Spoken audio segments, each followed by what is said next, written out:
Hallelujah. We welcome you, Holy Spirit. We acknowledge you this evening. Come, Holy Spirit, fall on us.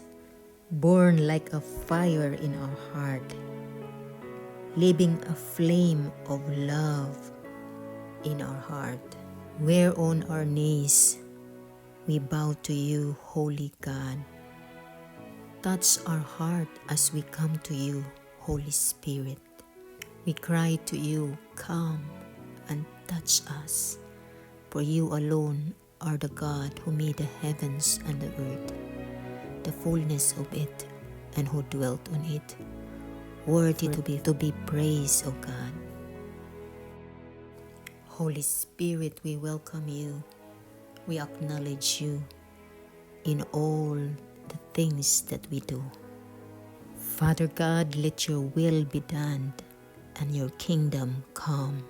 Holy Spirit, lead us now as one and set your church on fire again. Let your will be done, Lord, in our lives. Move in the midst of us. We surrender to you everything. We acknowledge your Lordship, Lord Jesus, in our lives and everything that we do. Need you, Holy Spirit. We long for you. Touch us and transform us. In Jesus' name we pray. Amen and amen.